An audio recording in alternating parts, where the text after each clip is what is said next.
What is it like to first discover one's neurotype? Do we cast the essence of a person into a mould that shall henceforth guide our actions? Do we emerge from the pod of our ignorance in a matrix-like faction, triumphantly shatter the chrysalis of our cranium to fight in the thought wars? Perhaps it is both, a hybrid. Dare I suggest the real Neurotyping was the podcast we made along the way? I dare. Welcome to the Typeline. With me is Tolgi. Yeah, hello, this is your favorite regular host, Torji, who does not come to the podcast. Really deflated the energy there. We have to spotlight you every time that you actually manage to show up. Yeah, our special guest, Tolgi. Yeah, it's because of the time. I'm Urcoy, the local entropyromancer. Yeah. And I'm Oro, who's slowly running out of intros to do. I'm Tower Bow Transom, you are the arch's fast-talking craftsman and indestructible to super god, your fast-talking overseer, your fast-talking everything. I am an egg. Find out what kind going forward. Actually, no, not finding out what kind. I will leave it as an exercise to the reader to guess. What? Leave it as an exercise to read. I love that phrase. I think it's my favorite phrase. Also, Ori, you don't need to have so many intros, only like few left. You don't need to have so many. I'm a man of many names and many intros. But the thing is, if you have like still some left over, you can just do 2 intros. Go to the fridge. I don't actually have a list of intros. It's just becoming gradually more difficult to come up with one. Yeah, you gotta I scrape. guess I could write another one. It's been a while. No, it's fine. They've been scraping dope intros off the kitchen floor just to survive. Yeah, we're really reaching the bottom of the barrel here. We'll just break through it. Yeah. Roman's personal neurotyping guide. Yeah. Yeah, this took me the entire hour that I took of reading over it. Wow. 1 hour. How did you like it? Yeah, I liked it. I did eventually give up and try to reserve like a minute or two of time to read the purple post at the end, call forward. But then I failed to do that. I mean, there's a lot of material here. I have my gripes. Your grapes. Does somebody else want to introduce the post and stuff? All right. So it renames, first of all, the columns and the rows. The columns green as clinical, blue as diagnostic, purple as particular, and red as personal.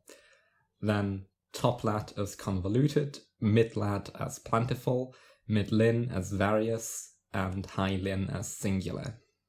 Mm-hmm. It later explains these. We'll get to that, and it also offers us lenses through which we can examine neurotype, the self lens, the society lens, and the story lens. This will later be used to as the basis of tri-typing. So the idea that you might have 3 different neurotypes depending on what context you look at it through. Mm-hmm. I think the only other time that I recall taking different perspectives into account or like drawing attention to them was maybe that one Rika post about it. Yeah. I mean, there's that was in relation to media. This is more in relation to, well, yourself. Right. Yeah, there's that, but that's not the connection that I made to it exactly. Before I get into my diatribe about the lenses thing, though, I do have to say I really like this chart. It is a good perspective to shine on neurotyping. I feel like there's truth here. I am at the intersection of particular and plentiful, and boy, is that accurate, because I am very particular, and I'm very, like, I have a plentiful of things to be particular about. Plenticular. Yes, I have a plenty of things to be particular about. Well, as someone who's plenty personal, I also feel like this fits. I'm trying to word blend here. Convocinal? Convocinal. I don't know. Personally convoluted. Yeah. I would say con-clinical. And I think that was clink-voluted. Convoluted. Convoluted. I think convoluted is like the more important pun than clinical. The more important pun. Yeah, convoluted. Mhm. Yeah, I like this. I like how it like reaffirms what I think of a human calculator. But yeah, but ironically, like clinicus, I liked it, but it doesn't get used so often. Mhm. I know it's like a medical term per se, maybe, but no, it fits really here. I would consider like if I wouldn't know my neurotype, I would probably go to clinical and convoluted. Mhm. Yeah, Just I do like maybe the- even diagnostic, but yeah, I Mhm. would be more leaning analyst than technician probably if I were given this at the start. Mhm. Yeah, I really like the lexical columns here. The name of them, they seem to. I don't know. There aren't too many ways that the lexical end has been captured, I guess, and this is interesting. Diagnostic in particular is kind of cool. I like that idea. I feel like the theme of diagnostic fits every type in that whole column. Yeah. Mm. I'd also like to draw attention to like the Stalwood centrism of this, because when it explains clinical diagnostic, particular and personal, it points out that both clinical and personal, so green and red column, lead to so much doing the thing you're doing, lexicality or impressionism, that leads to a disconnect with the world and society. Yeah, you're very much in your own thing. Yeah, I can see that. I can definitely see that because I'm thinking about the two people that I know who aren't on the show, who are on the edges, and I would say impressionistic and lexical to the point of like borderline functionality is about how I would characterize that. Yeah. All right. Yeah, and I feel like both me and Oro kind of have certain sorts of disregards for certain things that other people look at. Yeah, sure. Like they might say certain things and be like, why would you care about this at all? Yeah, I feel like that's not only an edge problem. I feel like everyone has like some parts of society that they don't care that much for. Yeah, and in Society's case got a lot of. Society is really fucking bloated. I feel like everyone could get rid of a number of aspects. Yeah, we could get rid of a number of aspects. There's got to be a solution to this, perhaps a final one. Plentiful of things. That's how we get over the tech bros. Like, yeah, capitalism has so much bloatware. Yep. I think our solution to this would be to find a bunch of the hedgemans in the ownership class and assemble them with a tree and make them taller. That's what we should do. Is everybody picking up what I'm putting down there? Make them taller. Yeah. I'm not sure what you're saying, but okay. A noose. I'm talking about like a noose. Okay. Stretch them out. Make them taller. I see. You dig? Or make them about a head shorter. Either one. One of those two things. Right. I think I wasn't following the whole time. So. Execute people That's cool. who are bad, particularly the bourgeoisie. Sounds good to me. Returning to Neurotype. We will never get this podcast monetized ever. Oh no, yeah. Not only number of viewers, but also disavow.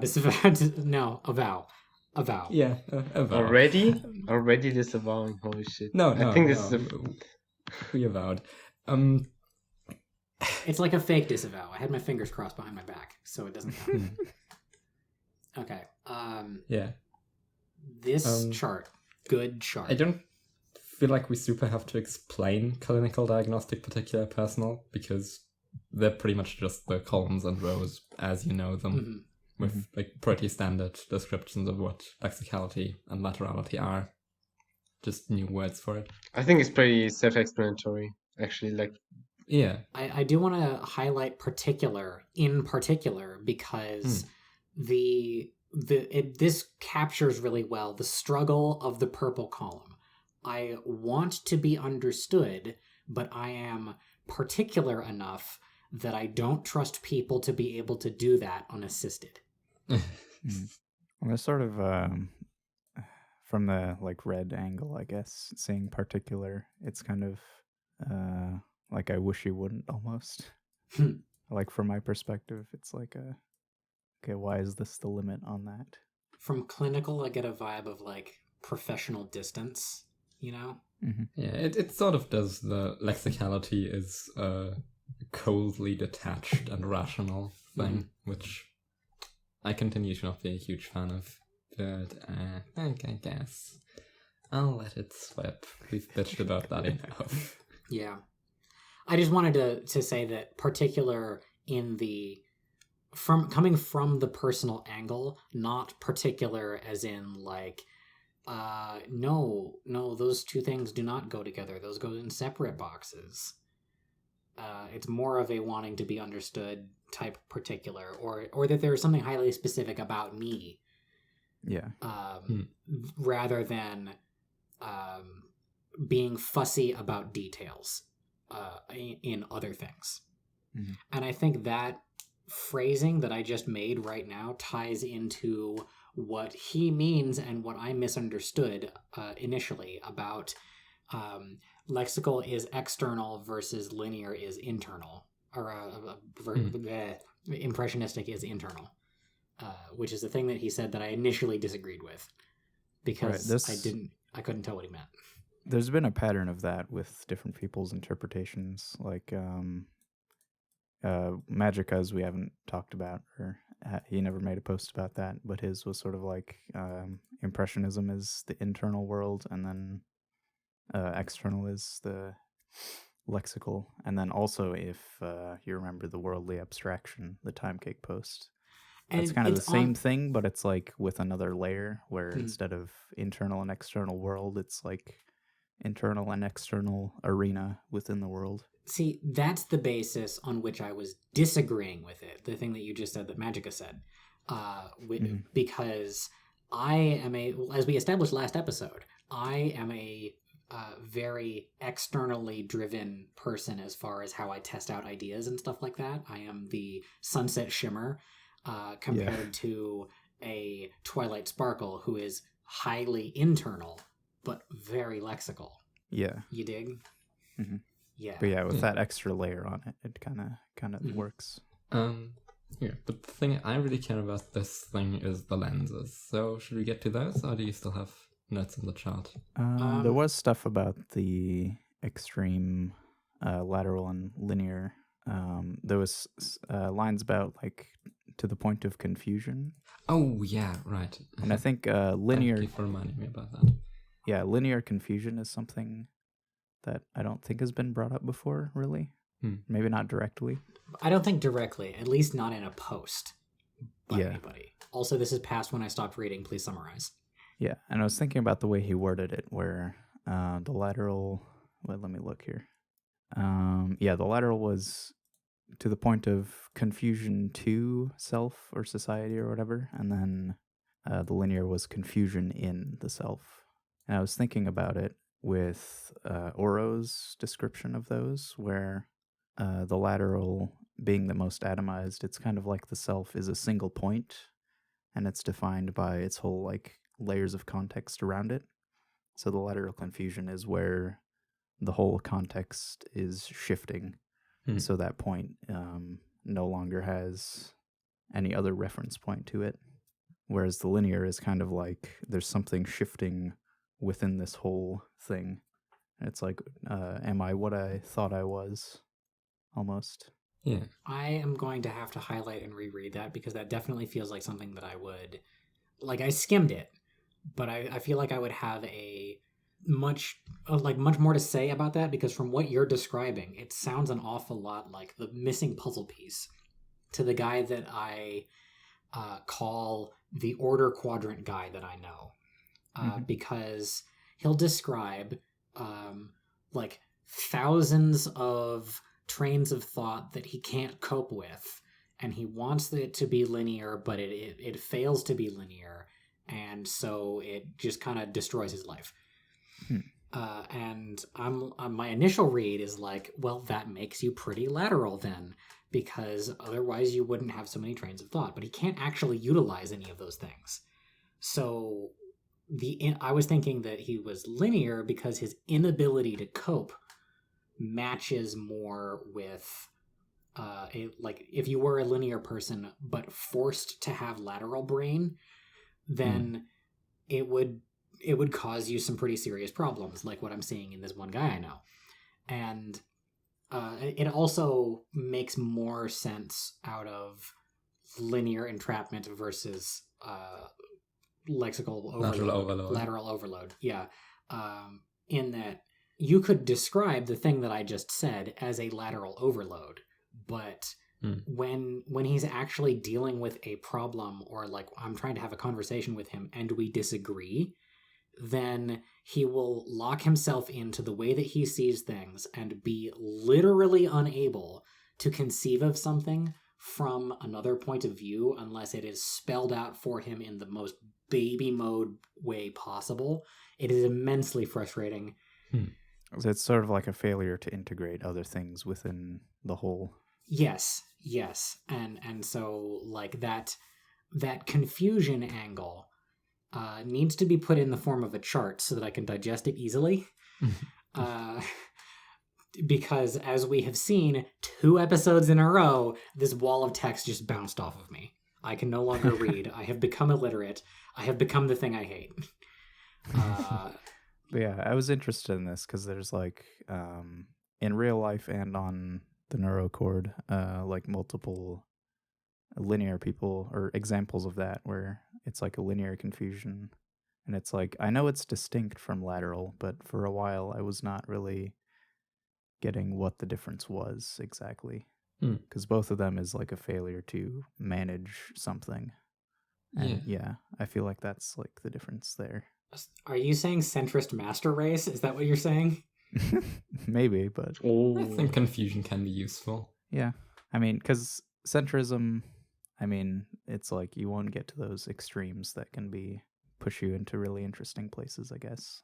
So I don't know. To get answers, you first need questions. Yes, and that was going to be what I say to justify it. And nothing breeds questions like confusion. Confusion is the origin point of all of my questions, yes. Or yeah, like... but it also... I also like confusion specifically as an analytical tool for like neurotyping. Because if we look at the word origin, just the fusing together, the meshing together of things, specifically of thoughts, is probably what linear lateral with regards to neurotyping describes. Like some difference in how we mesh thoughts together, how we bring them together, how we confuse them. Yeah. So there should be some truth in that. Yeah, and with confusion too, it's a good way to sort of weed out either incorrect or poorly explained things. So you like give it to somebody, and if they either don't get it because you didn't explain it right, or there is something wrong with it that you need to reevaluate or make more distinct from other things. A good example of that, I think, was the last episode, the OK post about the sort of the internal and external approaches to problems. I feel like that's something that was kind of fused into the... People would sort of sometimes take into account with the neurochart itself, like like the red column being sort of hot-headed almost. Right. This feels like kind of mapping external internal onto... Yeah, and I guess an example would be, I think, is the difference between Rainbow Dash and Ray Ayanami, I think. Does that make sense? Yeah. Well, if I understand you, then what you're saying is that Ray is a very internal and Rainbow Dash is a very external. Yeah. Yeah, and I feel like that's... I'm wondering if it's powerful enough to be a third axis or not, but... I think it is, but that's an early prediction. It's not... right. Like, I'm not saying it with conviction. We need to explore that just more. Just think about it harder. Yeah, for another time, and since we should get back to this post. Any more on lateral linear in terms of this post here? Not from me. Sounds good. Yeah, I'm set. How about those All right. lenses? Lenses. So we have the self lens, lens A, which is, okay, how do I think? This is self-analysis, self-diagnosis of neurotype. Just looking at your own thought patterns and seeing what you can get from that. What type of person am I? Type B, the society lens, is looking at the people around you and looking at how you interact with them, seeing what spot you fill in a certain framework, and then judging, okay, in this context, what neurotype maps onto what I do. And C, third lens, is the story lens, which is, okay, what's my arc? Yeah. What's the story I'm going through? Which Roman admits works better for media than for people. Yeah. Which I disagree with. We are people, we definitely have arcs. Dave Strider was wrong. Dave Strider was wrong. Yes. Yeah, I think that people definitely have character arcs. Yeah. And Character parabolas. like we created the character arc based Right. on trying to capture this Our element of the experience, human yeah. experience. Yeah, like obviously people have character arcs. Yeah, the fact that you can't see it from the inside, it doesn't mean it doesn't exist. Mm-hmm. Yeah. And sometimes you totally can. Yeah, right. Sometimes you can see it even from the inside, but you definitely can look at your young self and see what arcs they went through. Yeah. What hubris to think you are post-arc. Yeah. There is a certain kind of stability that I have right now where it definitely doesn't feel continuously like I'm on an arc the way that it used to. I used to feel the constant sensation of the arc that I was on because of how sharp the turns were. Whereas now that I have achieved the firebrand with inner peace state, I feel like my character development is happening slower because I have discovered most of the right opinions, and now I'm just like weeding out all the little stragglers and stuff and making minor corrections. It's like estimating the size and shape of the Earth. Like we were really close in the beginning, and then every time we make an adjustment, it gets finer and finer until we've, for all intents and purposes, got it. And while it's technically possible to be more precise about it, we're not going to LiDAR the entire Earth. That would be a waste of time. See, but this to me seems like you're right before the final boss. Right before the thing that's gonna wreck your shit. You're like, oh, I figured most everything out. The view is sure nice from this little hill I've managed to climb onto. I guess, Humpty Dum, there must be nothing much after this. That is like fucking I would call that the like brain poison that is the 3-act structure of storytelling. Oh yeah, no, of course. The 3-act structure is just, it's the same thing over and over and over and over and over again. And I hate how many stories are written to a 3-act structure. Like I recently on the private watch along, which I do in the Arch server, we watched Klaus, the Christmas movie from Netflix from like 2 years ago. And oh god, that was 2 years ago. And like the whole format of character starts out the story telling a lie, which later gets revealed and then resolved by the end of the third act, and resolving that lie, the lie revealed is what the third act is about. And as soon as it started, I could see the whole movie stretch out in front of me. And the only thing that really stood out as interesting texture was that everybody was kind of cool with it.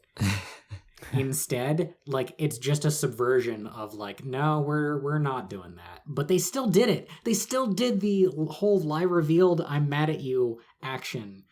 When, like, fuck, have you guys never seen a movie before? Like, I guess not, because it takes place in the... I can't remember the last time I saw a movie.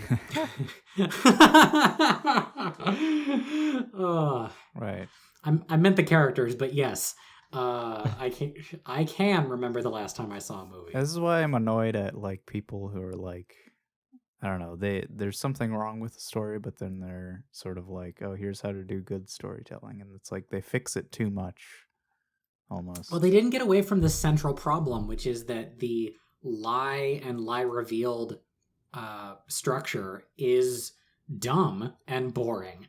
If you have repeated a story format enough times that I notice it, bad job. Stop doing that. Or do it more interesting. Yeah. Yeah. Do cool things. I don't know. I do feel like that's a pretty common thing in real arcs. But it speaks to the fact that the people making these movies haven't learned from that. Yeah. If you get lied to over and over again, maybe figure out how to have a better arc, dude. Or I think perhaps more importantly, it is the thing that one guy, I think it was Hideaki Anno, said about anime, which is the people who make anime only watch other anime. They only look at Yeah. The people who are writing these lie revealed movies aren't living that story. They're just watching other movies. Yeah. So yes, people do have character arcs. That's what we were getting at. Yeah. Cool. All right. So to summarize the self lens, I think, like, if I'm trying to apply the self lens to someone else, I phrase it as, you gotta ask people, because sometimes they fake it really well. Mm-hmm. Yeah, you probably have to ask them questions. Mm-hmm. About how they perceive their own thoughts and such. But the self lens is probably what we mostly talk about when we talk about neurotyping. Yeah. And people's neurotypes is probably mostly the self, because in these communities, people mostly type themselves. Or at least others type them based on what they write about their thought process and not based on their interactions. Right. Right. Yeah. Whereas for characters in media, so long as they're not written in first person, we're probably story typing them. Or maybe society typing them, depending on what kind of story it is. How would you characterize more about the social lens? Probably like relativism. Yeah, that was going to be what I was going to say, is it is looking at your neurotype defined in terms of how it relates to, like, relative to its surrounding environment. Mm-hmm. Yeah. And I gotta say that I'm just not here for it. Like the social or the society lens, I don't think that's that helpful, because the society lens applied to politics would mean that Joe Biden is far left, and I think that is insane, because what I care about is where you are compared to the total space of all possibility, you know? Right. Like, what other ways could I have been where I developed this way instead? And what does that say? That's more interesting to me. I think this is still useful on like a micro level, like within small groups, if you're trying to figure out small differences. Probably depends on the context, right? This isn't, pick one of these lenses and stick by it. Sometimes only a few of them are available to you, but usually we should probably look at all of them in a way. Let's think of, we have a team task, and all the people doing something are order quadrant. But one of them is the most natural and the most impressionist of these order quadrants guys. They would fill the new type function in this social space. And I think it would be useful to analyze them in that context for how they engage with the group task. That this is Joe Biden being an insane leftist, essentially. But we shouldn't then get out of that thinking that this guy is actually a new type. They're not. They're just filled that role for that project. Yeah, within that scope. In other words, if we're being fair to this to the B lens, which I was not being, partly on purpose, right? The society lens is just the Tarbuck slide. Yeah, it is. Yeah. Well, kind of. It's also what people can see of you from the outside, but I guess that already kind of bleeds into story again. Do the Tarbuck slide. Do the Tarbuck slide. And then the story lens is, I think it's just a weaker version of Victor's context theory from I do many too, episodes yeah. ago. I agree. Yeah. What was that again? You change the way that you think. Oh, yeah. When you but like to tailor to your needs, you can adjust yourself somewhat. Yeah, I think this is kind of the, like I talked about, there's sort of like two charts. I think this is like kind of what the second chart is these other modes kind of based on different tasks and story arc and whatever. Yeah. Like, different parts of your personality will be important to each arc. Yeah. So I often talk about things in like a theory kind of way because I mostly care in my everyday life about the pragmatic response to something. So like in the story lens, there's two versions of it. There is you have make peace with the fact that you have limited context and that you are getting an incomplete picture and write that into the picture that you're taking down. And then that's the theoretical one.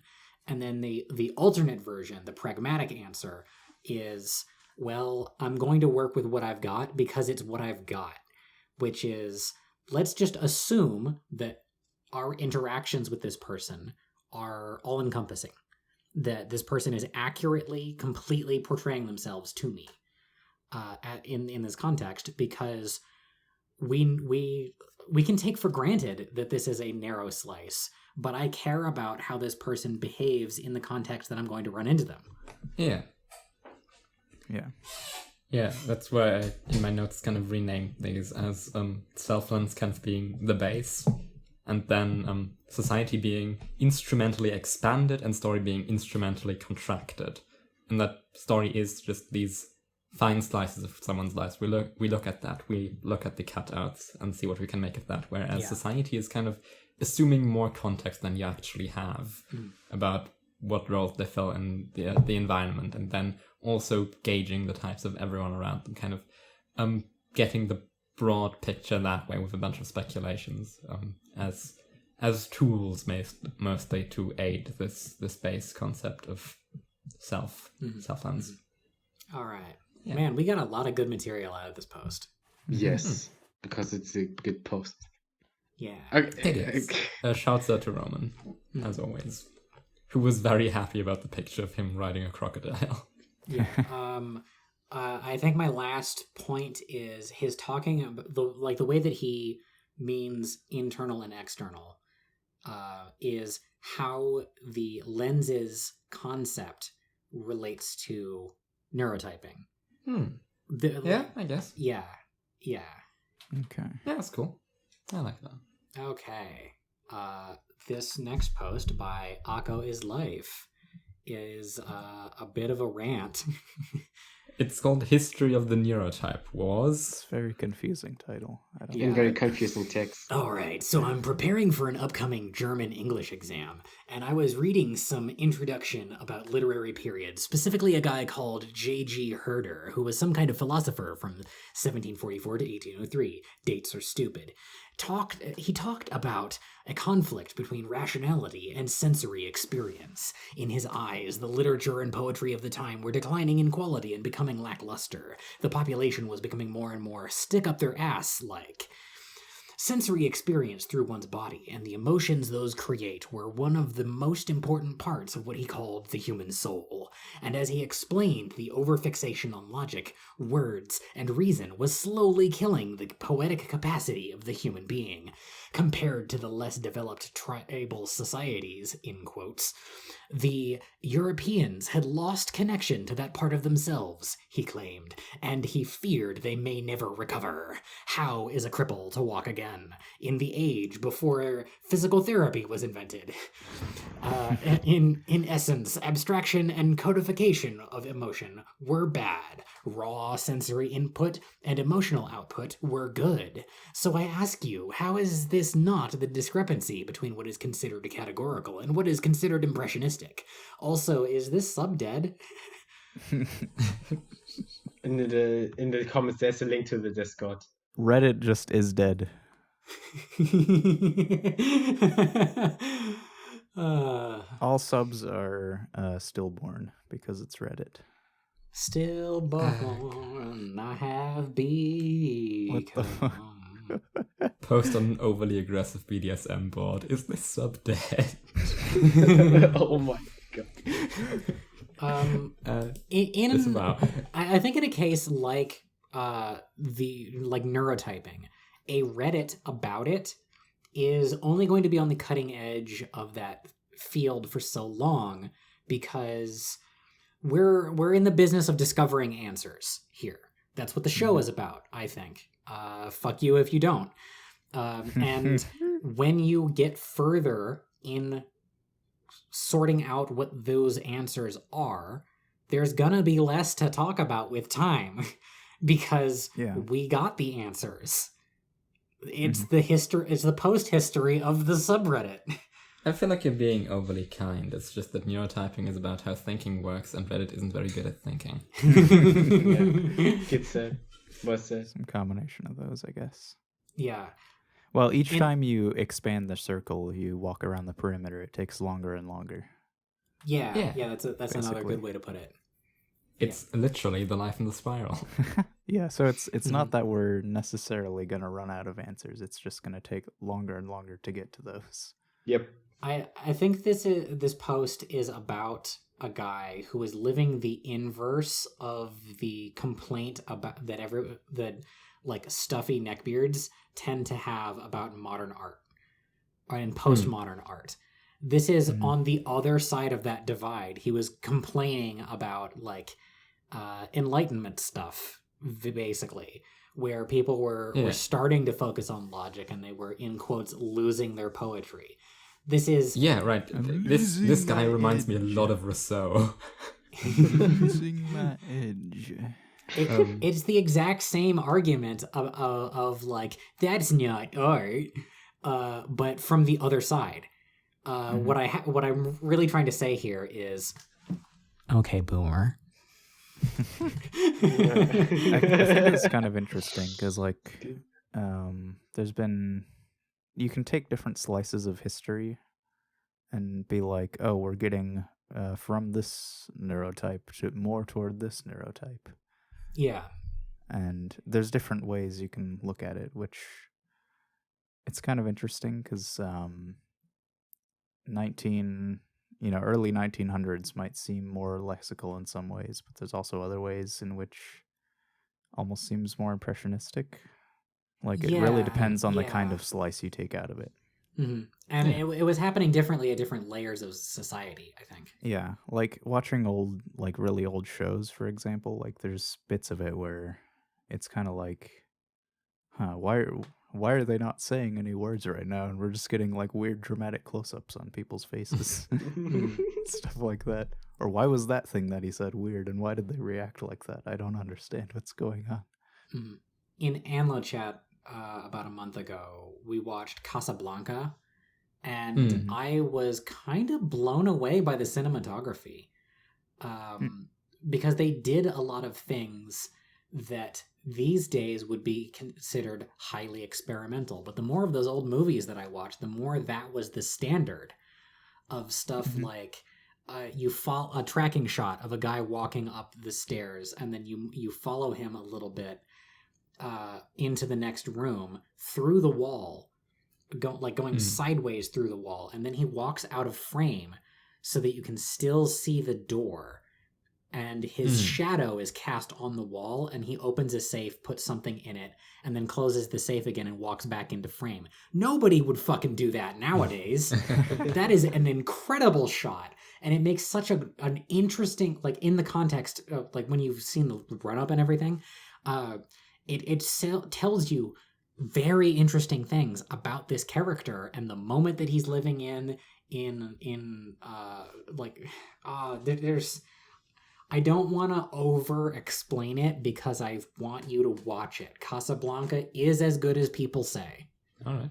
It's also recently an Adam Neely video about he was talking about the myth of the devil's chord, the like tritone thing, or like the myth about how it was banned in churches, which is not true. But That's the sort really of interesting.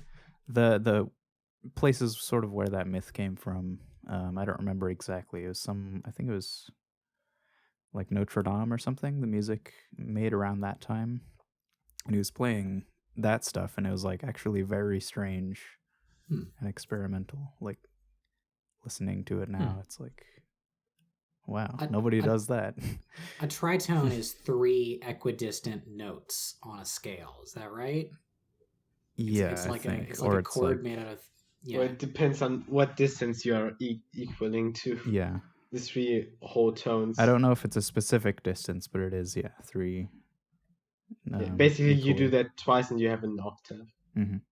All right. Yeah, the myth actually came about because it's just people commenting on how it's like, wow, that's pretty spicy and like hard to sing. Gotcha. I'm kind of immune to chords. Like when somebody plays a chord, I don't hear the individual tones going together. I hear a fuzzy note that has texture and color to it. So, like, I basically never know what the fuck anybody's on about, but it's interesting to listen to them talk about it. Yeah, And I don't really think about notes. As a musician, I don't know music theory. I guess I'm a producer, not much of a musician, but whatever. That's a fussier level of label than I would want to get into. When I took a music history class back in college, I did remember the guy at one point was like, oh, and there were a whole bunch of different keys that had different names, and then we picked 2 of them, and those were the only keys for the next 500 years all the way to the present. And to such an extent that they were called major and minor, and I'm like, wait, hold on, go back, what are the other ones? Can I have some of those? Yeah. Like, does that mean that for it's the funny past... too, because those are the most boring ones. It's just like, oh, every other key, and then the other one is like the other ones. I'm pretty sure. And maybe that's not right. And what people call, like, so there's major and minor, and then there's a whole bunch of others, and I don't know how they're built at all, and it wouldn't help me to know that because I'm not a musician, but I want to know what they sound like, and I want 10,000 hours of music written in each of them in different styles. Watch more Adam Neely. There's ones where he is with a group of musicians, and they each like write a song in a certain scale. It's pretty cool.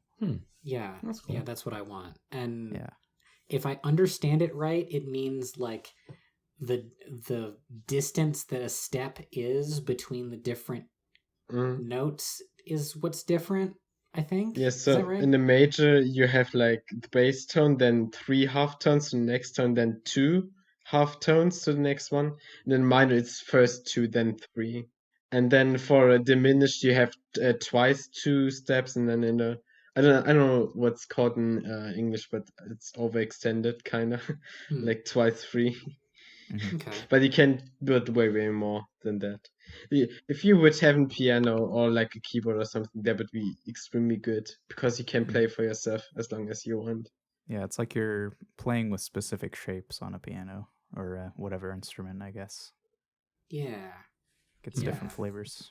I want more variety in the world than there is. Like, Yeah. This is another reason why after taking that class, I was like, cool, never going to look at any academic shit about music ever again, because I know that, like with a 3-act structure, as soon as I tune into the, like, arrangement of verses and choruses and bridge and stuff, as soon as I'm able to perceive that, I will ruin music for myself forever, because basically everybody does AABA in every song ever written. Right. Yeah, it's funny when people complain about like, oh, art is dead. It's like, no, you don't realize how much we've locked ourselves in and how much possibility there is. Yeah. Yeah. And so what I'm saying is overthrow the music industry and only indie music matters. Just like me, only I matter. Right there with you, bud. We need to reclaim the poetry. We cannot be governed by these systems. I mean, in a sense, that I guess I'm find myself disagreeing with this boomer shithead. The philosopher that he's quoting, that they're quoting. I find it funny that you're disagreeing with him. Well, okay, I guess I can see which angle. I guess is this lexical stuff or being like a new thing. Mm-hmm. But I can sympathize him with it's like sort of an old thing, and it's like nobody's doing anything different. From that angle, I understand it. Right. And like capitalism, we just got locked into one way of doing things to the extent that people are literally incapable of imagining anything else. Yeah. And that's the thing. That's the angle on which I agree with him. What he's actually trying to say is old good, new bad, which fuck that. Kind of. Yeah, this guy really reminds me of Rousseau. First of all, can we agree that this... I mean, it doesn't completely map onto Impressionist lexical, but I do think that's a tendency that tends to be in that divide. Yeah, I guess I would call the Enlightenment or whatever movement he's talking about. Whatever, it doesn't matter. I'm just talking about rationality bro versus poetry bro. Enlightened poetry boy. Yeah. Well, not enlightened poetry boy. Unenlightened poetry boy. Unenlightened poetry boy. Yeah. The divide between those dark two enlightenment poetry boy is whether society is currently in a phase where it is valuing lexicality or impressionism. I think. And whatever segment of society that is too, because as we've seen in the previous century, it turns out all the artists were like, yeah, let's do something preshy again, and those were the culture makers, and the common folk were like, nah, categorical. In fact, we're so categorical that we now hate you. Society is a sine wave. Yeah. Yeah. I am the society. We live in a society. Joker moment. I know, for those in the audience who don't know, Rousseau was a guy during this fun little thing called the French Revolution. And well, he was writing with all the Enlightenment people from the perspective of kind of Enlightenment bad. People are naturally good, and all this reason shit is ruining and corrupting them. And for all these other people were writing stuffy academic bullshit. Rousseau, who for all intents and purposes was kind of a reactionary, was really flowery and laid the groundwork for like pre-romanticism. Some people count him already into pre-romanticism, but by most definitions, he was even before that period when he wrote Julie ou la Nouvelle Héloïse, which was a foundational work for pre-romanticism. And he was just really fiery, wrote a big old essay about how, yeah, man is naturally good, stop fucking with it. And he was good at writing, so all the people liked him anyway. Well, not all of them. No one was liked for long during the French Revolution. Yeah, it's difficult to get people to think like, hey, how about just things are good, do more things. Yeah. Why are things bad? Because they're not the things you're doing.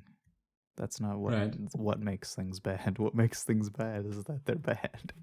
Yeah, he also wrote a really fiery defense of religion, which obviously didn't sit well with some of the Enlightenmentalists. Okay, as the only true Christian, anytime somebody Okay. defends religion, I am more skeptical of them and Yeah. less trusting of them than I am of your typical flat Earth atheist. Do you guys know what I mean Yeah. when I say flat Earth atheist? Falatheist. If you No. want to explain it, then yeah. Okay, so there's this thing on TV Tropes that I read it from forever ago. A flat Earth atheist, and it stuck with me so well. The flat Earth atheist is the guy in the Marvel universe or the DC universe or whatever who doesn't believe in superheroes. He thinks that magic is fake and all of that other stuff. That is a person who rejects obvious reality in favor of an explanation that is more mundane than actual reality. Yeah. And they stick their thumbs in their ears and insist that the thing that they believe is the case no matter what. This is the view of people who are there's a certain brand of science gatekeeper where they're only people who have the endorsement of academia, that is, they have degrees and have published papers in journals, only those people are capable of discovering truth. Oh no. And so it makes those people who have systemic approval into the master race, the winner class.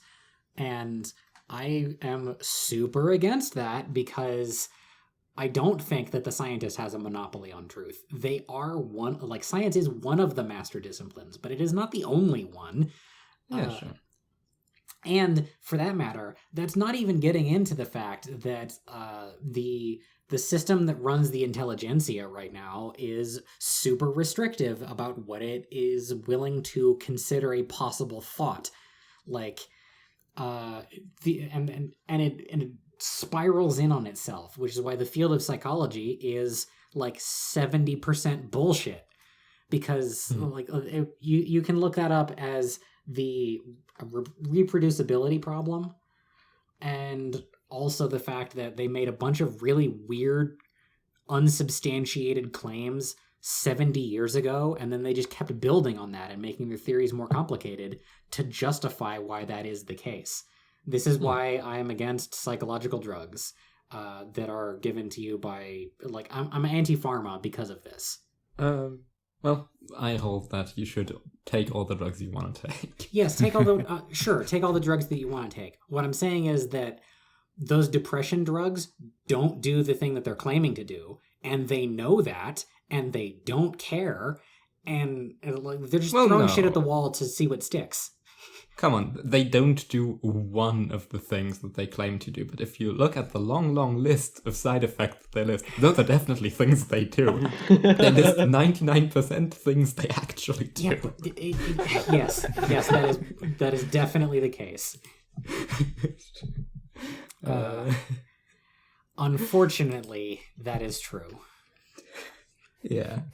Do we want to go on to Rika's post? Sure. Yeah. Sure. I could have talked more about Rousseau's religion thing, but I'm interested in Rousseau's religion thing because I feel like you and I personally will never come back to that otherwise. Please tell me more. Oh, yeah. I mean, I don't... I'd have to read up more on it because I only know barely that in his treatise on education, there's one chapter which is a monologue by a good vicar. Rousseau had his criticisms of the church, plenty of them, but this was the good churchman, the actual virtue of society, probably based on a real person he knew as a child who helped him. This is how religion can be a tool for people to acquire virtue or to reclaim their virtue in a world that has poisoned them. That's really borderline. There is a way to get at that. As a biblical literalist, young Earth creationist, virtue ethicist, that's technically what he said is right. That is a way to do it, but do I trust him to be right without knowing the details? Not really. Again, I don't want to defend Rousseau. Again, the man was what we would nowadays call reactionary. Yeah. People like this make it hard to have any kind of discussion about anything. Ugh. Yeah. Alright, now, Rika, art movements neurotyped. Primarily paintings. Okay. Yeah. I wish I knew art movements by name, because I can recognize some stuff. I can see some Russian constructionists in there, but that's only because I saw one painting 30 years ago and someone said, "Oh, that's a Russian constructionist painting." And then that just stuck with me forever because I really like Darkwing Duck.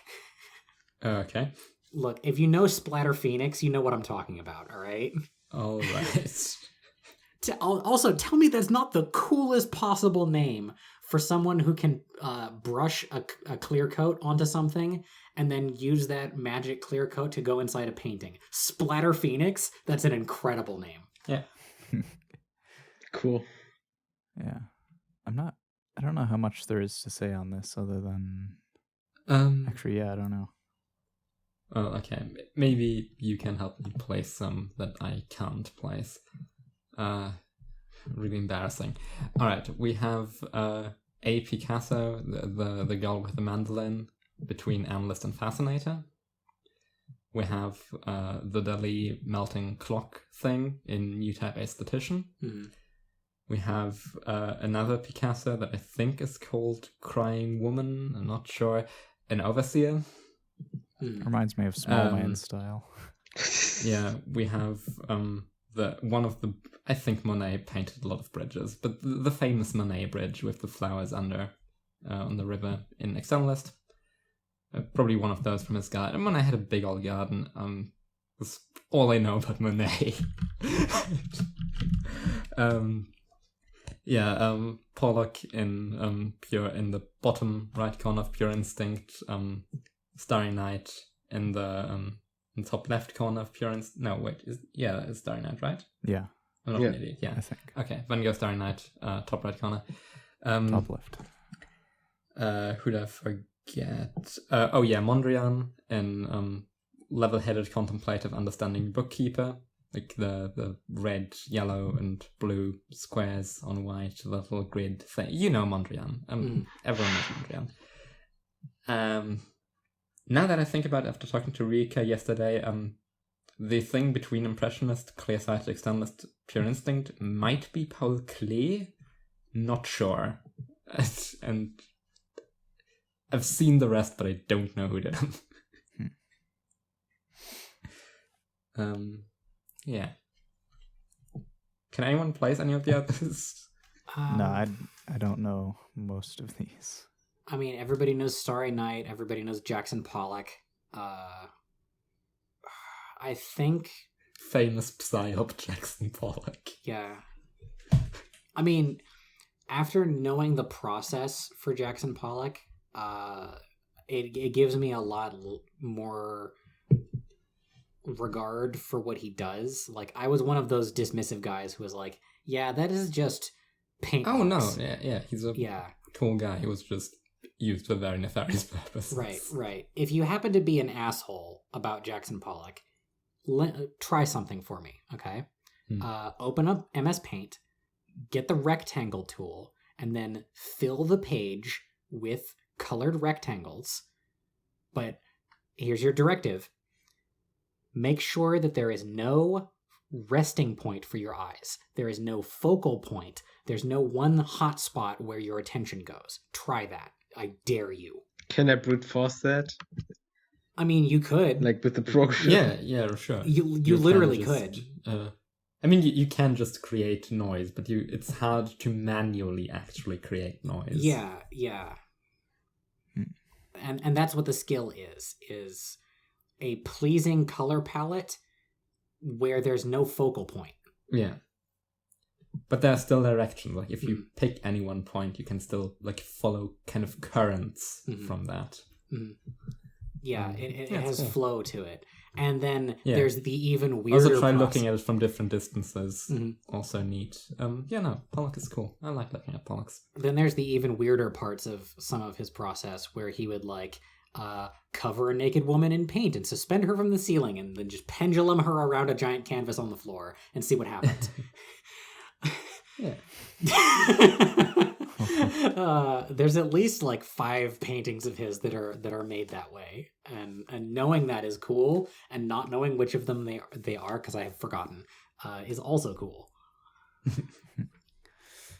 I think the thing between Fascinator and Neurotype is like a Dadaist post. It reminds me of the the aesthetic of. It's a collage thing. It looks like cutouts. Yeah. It reminds me of Duck and Cover, not the How to Survive a Nuclear Blast thing from the 60s, a piece of propaganda that they would show in American schools. But what was made out of that video to turn it into a music video for Adam Ant, one of the like largely forgotten Hanna-Barbera superhero characters. It's really good and it's on YouTube officially, so I'm gonna post it.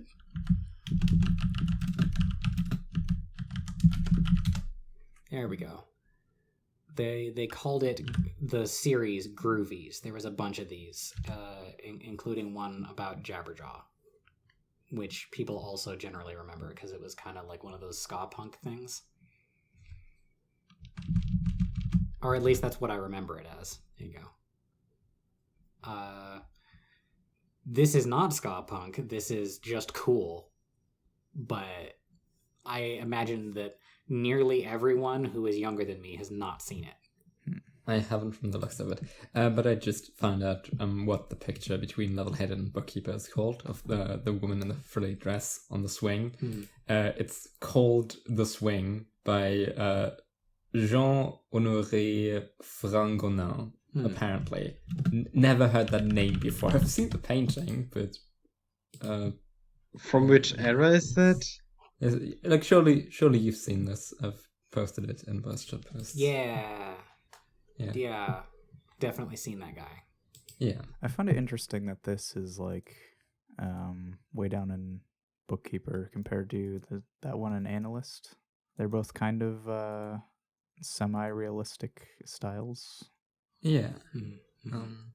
Well, I would have loved to have Rika on, but sadly, she's in quarantine and can't. Oh no. That's unfortunate. Yeah. I did ask her about some more like artists that I was interested in getting her input on. I asked her about René Magritte, who to me seemed super lexical. I love his work, but he seems most of his paintings have like 3 objects very symbolically drawn in some constellation, and it kind of reads like a sentence. It's the most lexemic use of shapes to me. It's always like the picture is a sentence with some kind of punchline. Wait, I'll post some. And yes, this is again horrible audio content. I'm well aware. Yeah, you know it's the picture of the guy in the overcoat with the apple in front of his face. Yeah. Looks like a light bulb to me. It's very foreboding. This looks like the Kobayashi OP.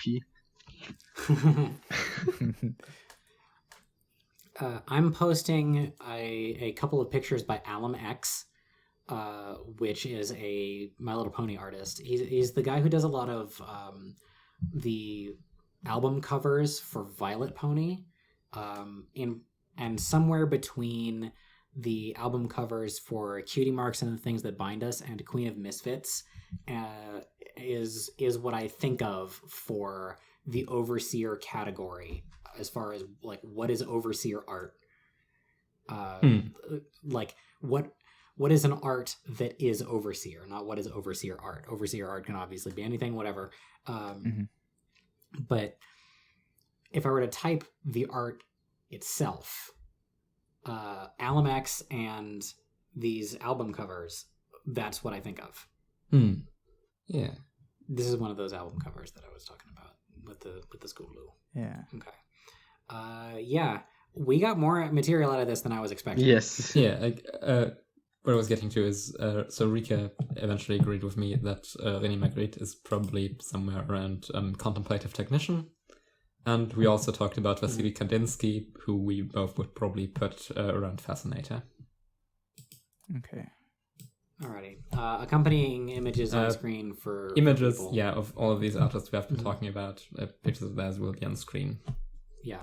I would absolutely need those images because I have fuck all knowledge about most artists and their names. Oh yeah. Wait, yeah, here's some Kandinsky. Looks familiar. Yeah. That reminds me of that movie that Don Hertzfeldt made. You know, the one where clones from the future come back into the past and talk to a little girl that they're all clones of. No idea. They take her on a tour of the future. It's a really, really cool movie. World of Tomorrow by Don Hertzfeldt. It's on Netflix, probably. Cool guy. He also drew things that aren't just shapes. This one. Same guy. Versatile. Yeah. And Kandinsky talked a lot about how he wanted to get like visual art closer to music. He just drew what he perceived as tones that are deeply synesthetic. Yeah, synesthesia is a good way to interpret that. I like it. Okay, I'll post one more. Yeah. I made that one. It's like a black hole. Yeah. A shaped black hole. Hexagonal. Yeah. A black hole, yeah. Or is it a cube? You couldn't tell. Neat. Do we have anything else on this? I'm Rip audio listeners. Yeah, no, sadly no. Would have been cool to have people with more art history knowledge to talk about this. Yeah. Oh, also, this is a clear example of kind of what is the thing itself or which audience is it for typing, because there are two Picassos on there. And Picasso probably only has one Neurotype. Yeah. But yeah, not much more in terms of notes. Just good chart of image of painting typing. Yeah. Typing. Yeah. All right. Scroy. Parentheses and parentheses defining neurotyping. Oh. I don't know if it's just me, but Reddit went down. Yeah, I noticed that when I was going to the link. Oh, I still have it in cache. Cool. Can you post it? I hope that works from cache. It's a big image, by the way. I hope this works. Yes, it does. Yeah, I just open all of the tabs beforehand. Of course. Same. So. All right, so this is a document by Scroy. He's kind of, out of pretty much anyone, he's like really wants to get to the very bottom of things. Pretty much doesn't really like anything that is fuzzy at all. Yeah, as Aura pointed out, there's like not much new here in his notes. And I guess that's true. So I kind of wanted to talk about edge cases.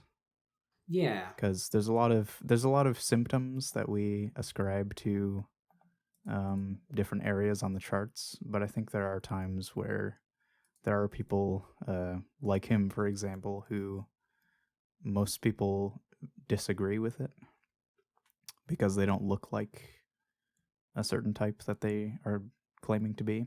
Yeah, I think Scroy is one of the most internal people of any type. Yeah. That makes sense. It's probably also a good way of framing his obsessive, now I have to rework this, I'm not fine with any of these systems I've built so far, or that anyone else has built. Yeah. But yeah, so I think there are times where there's, you have very impressionistic people who seem very lexical because they want to be very specific about things. I think one, I'm not sure about this, but I think YMS might be one of those. Yeah, Adam from Your Movie Sucks. That makes sense.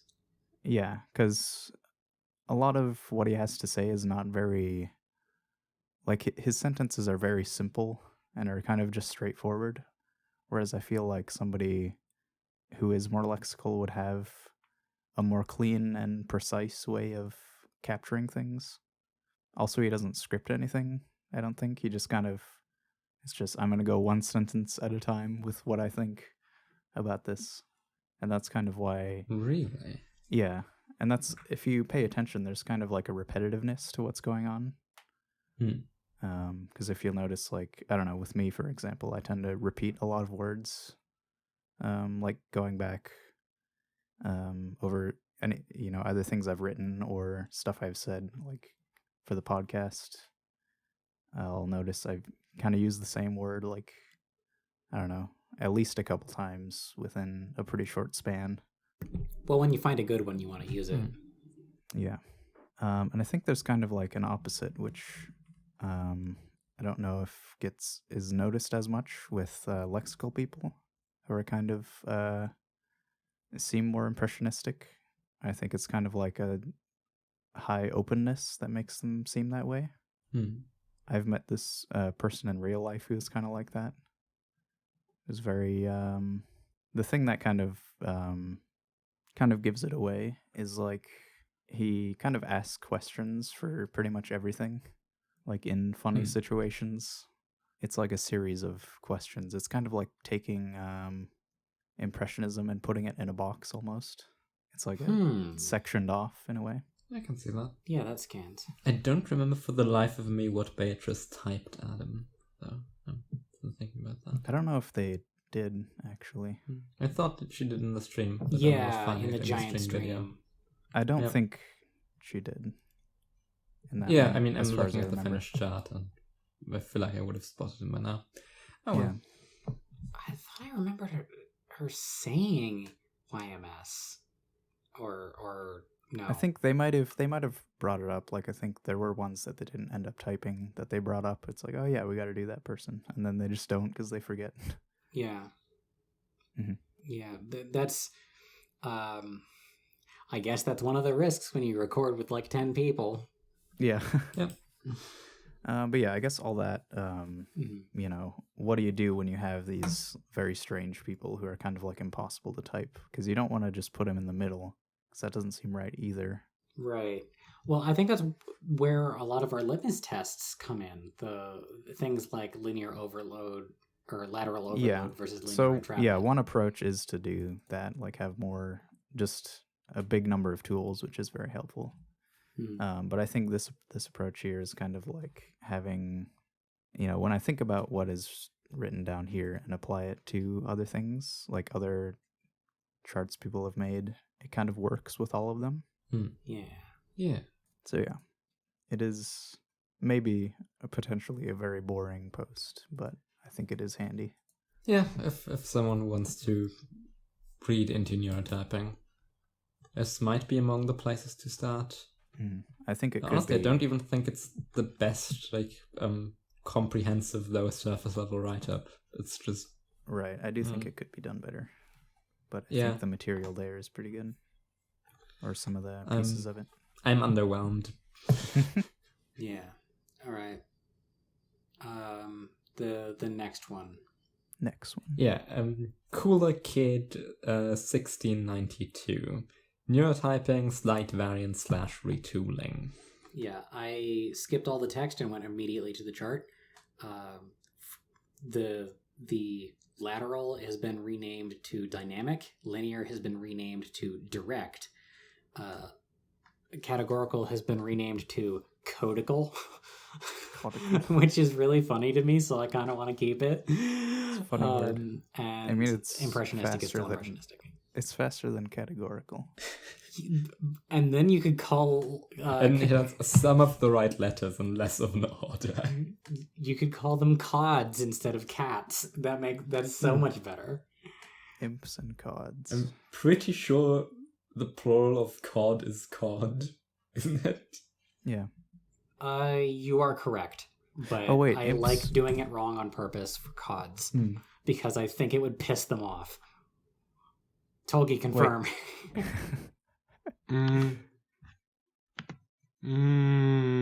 Should I? Not sure if I should. Imps are associated with fire generally, and cods live in the water. Yeah, it works. And cats don't like the water. So cods are Apparently better? I both don't are know. correct. Cod or cods are valid plural of cod. What? So- Okay. Does that mean sheep Yeah, is valid? though cods is mostly used if you refer to two different species of cod, then you speak of different cods, whereas if you distinguish between individuals, you would more likely use cod as plural of cod, though both are legitimate. So it's like Apparently. peoples. Multiple categories of cod. Yeah.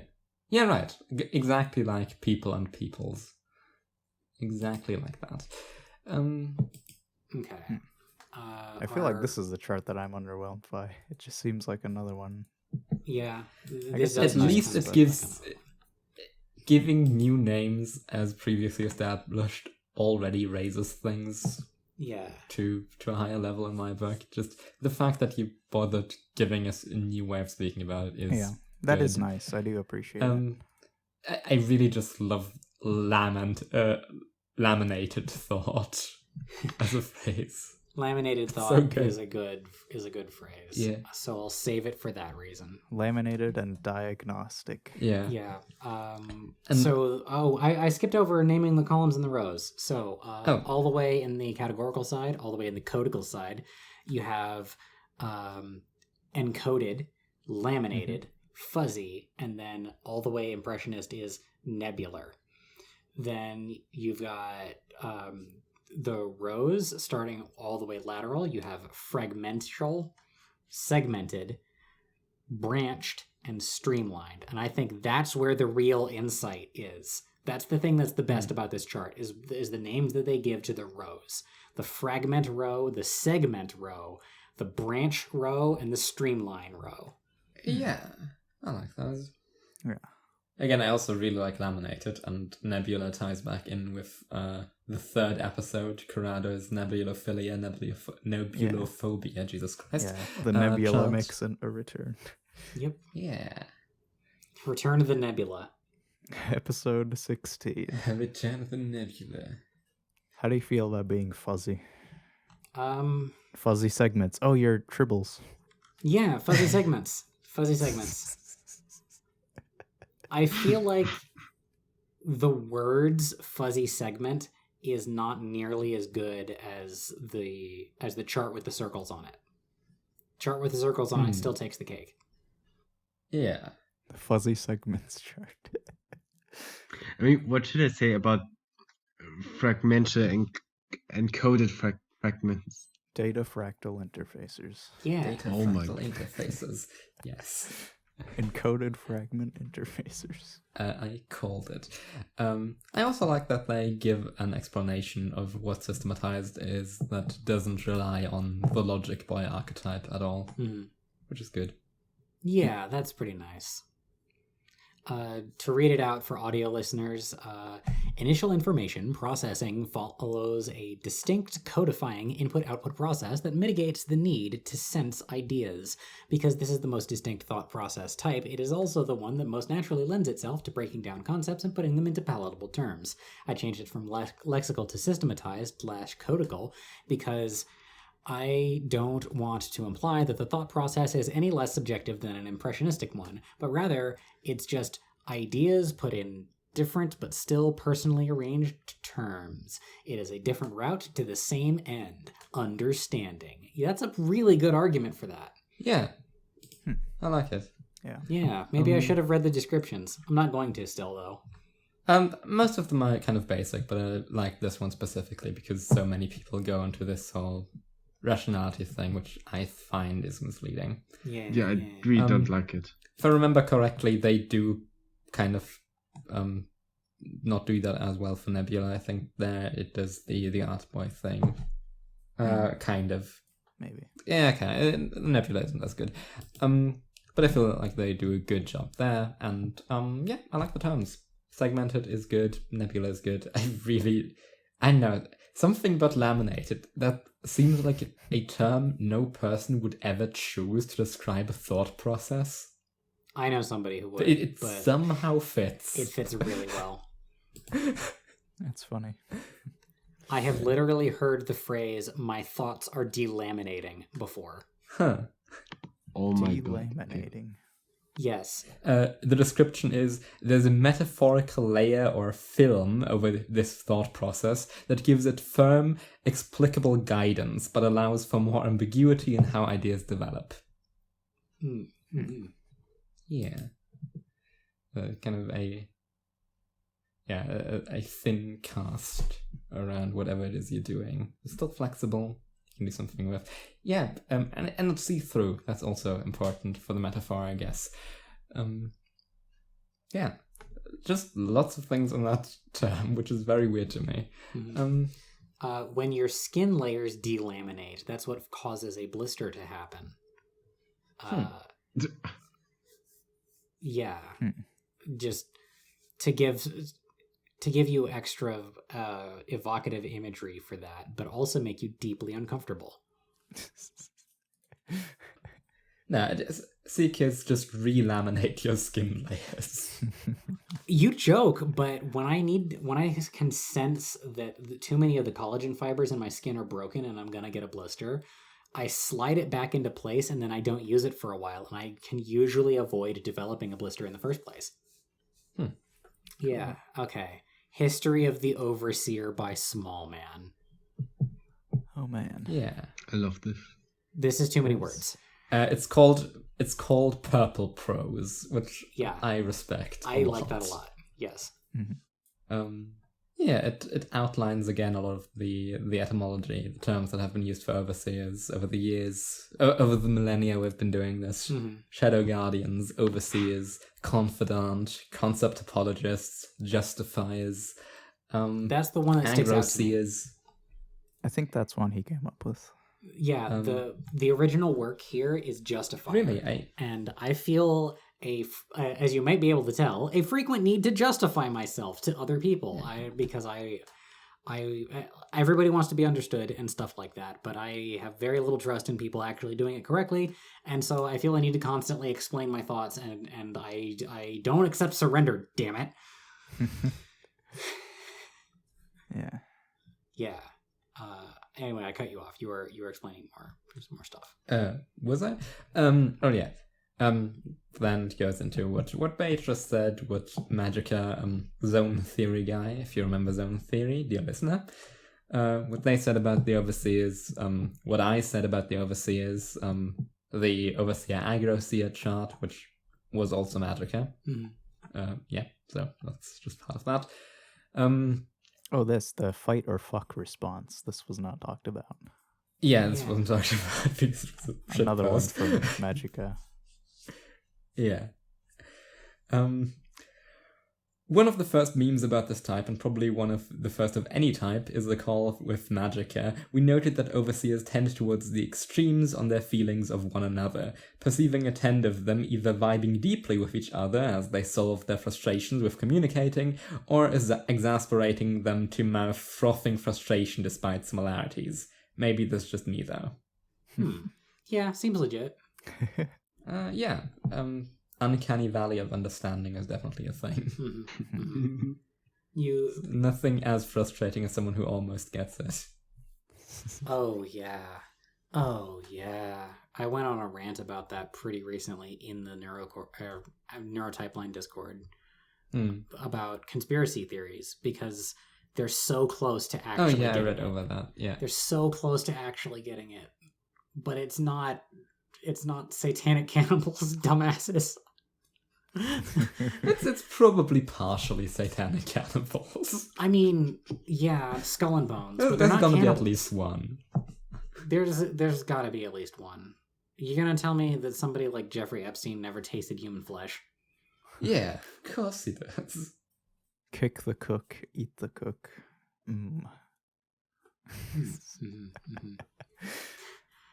Okay. We have overseer stereotypes of the emo, the verbose, the edgy, and the racist. Yeah.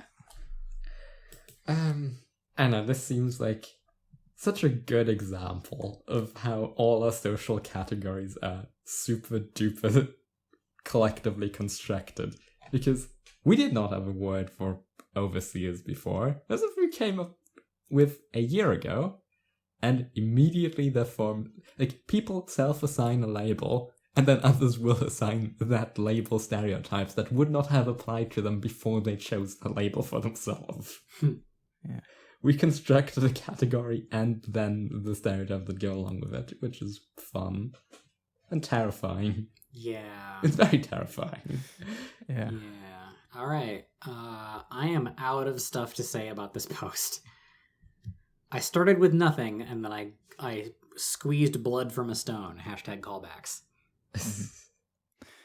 I'm personally happy to be done with all the overseerness. I feel like I've just drank like nothing but grape juice for a year. I'm sick of it.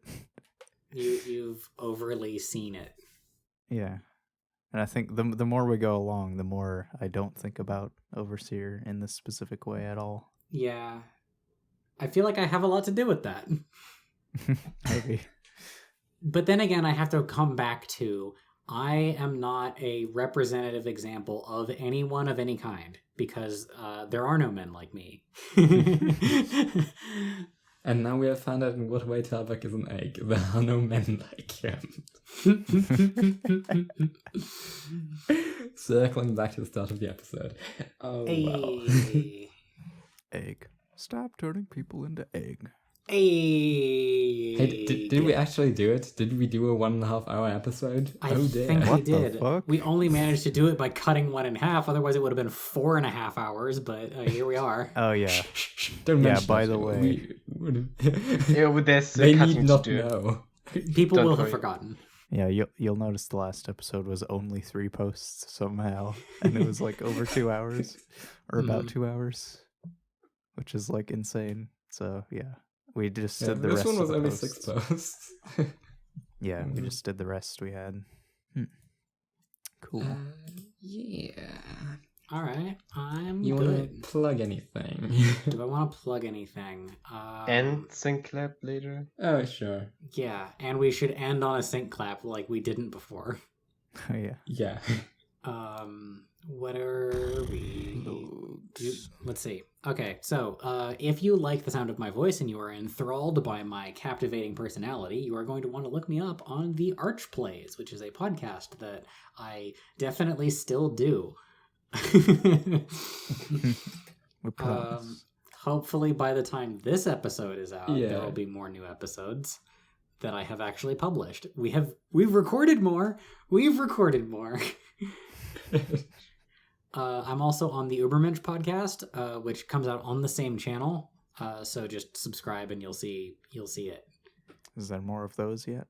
There's one from last year. It has been a year, and I have not edited and posted it yet. Nice bloatware. I'm the worst. On my channel, on the other hand, I have been releasing a dramatic reading of something I wrote every week, pretty consistently with like 1 day deviation. So, if you want to trust that things actually come out, go there. Yeah. And on my channel, I have sometimes music, some random videos that are funny or just weird or confusing, and then too much Auticker. Like my last 4 videos have been Auticker. Yeah, and yeah. On my channel, you can actually find some videos, translation stuff of a series. Oh yeah, Ace those show Attorney up in series. my... I don't know if you have that if you saw that in the sub feed or something. Yeah, I get confused for a moment, and then I'm like, oh yeah. Yeah, Spilky. that's me. I do work, okay. But Japanese is really hard to translate. Mm. I hate that. I hate Japanese, I think, every time I translate a new video. Fuck. I already translated like this, like I still have 3 parts and Vans translate, but I don't want to put the subs in. It's so boring. On else, sorry for not talking much this episode. I couldn't concentrate. Like, I really couldn't concentrate this time. I was like away the whole time. It's too fragmental. That too, That's fine. and also just completely absent minded. Mhm. On mind basis, I was completely absent. Yeah, no thoughts. Not Head good time today. down. Right on. I understand. I am currently looking over our analytics, and it looks like 16 people actually watched the whole thing. Cut this. The Neurotyping Typeline is hyper successful. Every single one of those clicks you see down there is an actual full view. In fact, it's more than one. Yeah, they just leave the tab open and replay it. Yeah, over and over again. They Yeah. don't have to stop. Yeah, when they're doing nothing, they have it on loop. And so could you, dear listener. Join them.